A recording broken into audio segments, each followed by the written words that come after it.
In this video, I'm going to show you how to turn on the flashlight when receiving messages on Samsung. So, if you want your Samsung phone to flash the camera light whenever you receive a message or notification, just follow these simple steps. First, open the Settings app on your Samsung device. Scroll down and tap on Accessibility. Next, select Advanced Settings. Now tap on Flash Notification. Inside this menu, you'll see different flash notification options. Turn on Camera Flash Notification.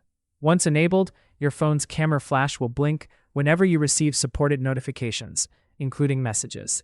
You can also enable Screen Flash Notification if you want the screen to flash as well. Now exit the Settings app.